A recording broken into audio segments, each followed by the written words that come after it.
नमस्कार, प्रणाम, सभी को सादर करती हूँ। जैसे कि आप सभी को पता है कि गोरखपुर सदर से लोकसभा की प्रत्याशी मैं बनाई गई हूँ, तो मैं कोटि कोटि धन्यवाद करती हूँ राष्ट्रीय अध्यक्ष जी माननीय अखिलेश यादव जी का। मैं सर्व समाज से अनुरोध करना चाहती हूँ और खासकर हमारे निषाद सम्मानित समाज से मैं निवेदन करना चाहती हूँ कि पहली ही लिस्ट में मेरा नाम आया है। ये बहुत बड़ी बात है, ये हमारे लिए गर्व की बात है कि पहली बड़ी लिस्ट में गोरखपुर का नाम आया है, काजल निषाद का नाम आया है। जहां बड़े बड़े मंत्री हैं, जहां माननीय डिंपल यादव जी का नाम है, वहां काजल निषाद का नाम बहुत बड़े सम्मान की बात है। तो मैं सर्व समाज से तो निवेदन करती ही हूँ कि सर्व समाज मेरे साथ बढ़ चढ़कर हिस्सा ले रहा है इस चुनाव में, और मैं लगातार चल रही हूँ।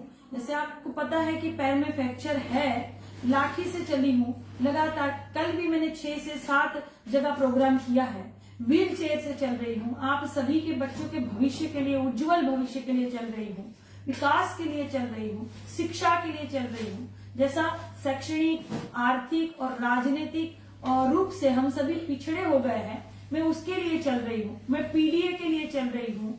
पिछड़ा, दलित, अल्पसंख्यक, अगड़ा, हर समाज के जो लोग हैं, बौद्ध समाज के, सिख धर्म के लोग हैं, जैन धर्म के लोग हैं, ईसाई धर्म के लोग हैं, अगड़ा और आदि आबादी यानी महिलाओं के साथ जो उत्पीड़न हो रहा है उसके लिए, बच्चों की शिक्षा छीनी जा रही है, महंगी की जा रही है, यहाँ नौकरियां नहीं मिल रही है भारतीय जनता पार्टी की सरकार में, रोजगार नहीं मिल रहा है, महंगाई चरम सीमा पर है। मैं उस सबके लिए चल रही हूँ, बस आपका साथ चाहिए मुझे। खासकर मैं अपने सम्मानित निषाद समाज से निवेदन करती हूँ कि जो भी मेरे भाई गोरखपुर में है या उत्तर प्रदेश में है या उत्तर प्रदेश से बाहर है, गुजरात में है, सूरत में है, वडोदरा में है, वासी में है, कल्याण में है, मुंबई में है, गोवा में है, हर जगह जो हमारे निषाद समाज के सम्मानित लोग हैं और जो यहाँ के भी वोटर हैं लेकिन अन्य राज्य में अपना रोजगार कर रहे हैं, उस सभी भाइयों से निवेदन है कि आप जल्द से जल्द यहाँ पधारे, यहाँ आवे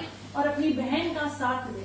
मैं चाहती हूँ कि आप लोग अपना बूथ भी संभालें और गणना के दिन मेरे साथ भारी से भारी तादाद में आप सब कंधा से कंधा मिलाकर मेरा सहारा बने, मेरे साथ खड़े रहें, क्योंकि ये चुनाव जो है वो ऐतिहासिक चुनाव है। आप समझिए, ये चुनाव मामूली नहीं है।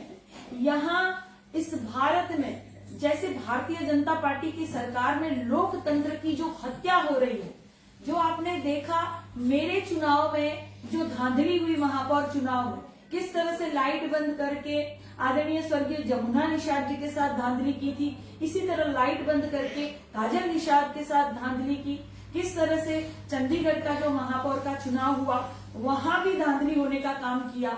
तो फिर मुझे नहीं लगता है कि 2024 के बाद भारत में फिर कोई चुनाव होगा, फिर कोई चुनाव भारतीय जनता पार्टी नहीं कराएंगे। ये सीधा कह देंगे कि ये आपके विधायक है, ये आपके सांसद है, ये आपके पार्षद है, जाइए आप लोग घर में जाके सोइए, आपके वोट की कोई जरूरत नहीं है। ये इस तरह से कह देंगे। जब लोकतंत्र की हत्या ही हो जाएगी, जब चुनाव ही नहीं होंगे, तो हम सब क्या करेंगे? जो हमें बाबा साहब ने संविधान में अधिकार दिया है अपने नेता चुनने का, अपने क्षेत्र का प्रतिनिधित्व कौन करेगा, ये चुनने का जो हक हमें दिया है, ये हमसे छीन जाएगा।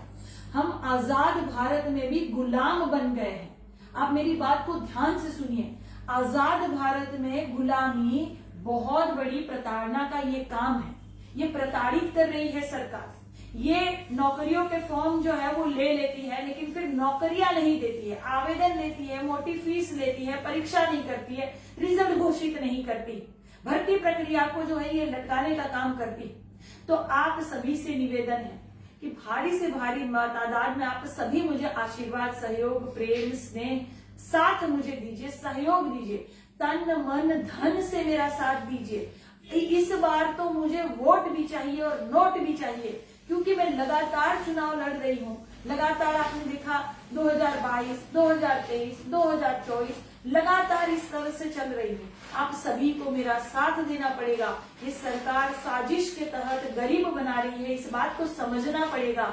नून रोटी खाकर माँ बाप अपने बच्चों को पढ़ाते हैं और ये सरकार फिर नौकरी भी नहीं दे रही है, रोजगार नहीं दे रही है। 10 साल की केंद्र की मोदी जी की सरकार, 7 साल की आदरणीय योगी जी की सरकार आप सभी को साजिश के तहत गरीब बना रही है। दूसरी बात मैं ये कहना चाहती हूँ कि आपके क्षेत्र में कहीं भी पार्षद भी भारतीय जनता पार्टी के हैं, महापौर भी भारतीय जनता पार्टी के हैं, विधायक सांसद तो भारतीय जनता पार्टी के, मुख्यमंत्री और प्रधानमंत्री भी भारतीय जनता पार्टी के, तो आपका कौन है? आपका साथ कौन देगा? एक तो विपक्ष में ऐसा नेता होना चाहिए जो आपकी आवाज उठा सके, आपके हक की लड़ाई लड़ सके, आपके लिए कहीं भी सड़क से लेकर संसद तक लड़ सके। तो कोई एक तो ऐसा होना चाहिए। विश्वास कीजिए, मेरा साथ दीजिए, तन मन धन से मेरा सहयोग कीजिए। बहुत बहुत धन्यवाद, बहुत बहुत कोटि कोटि प्रणाम, सादर प्रणाम, नमस्कार।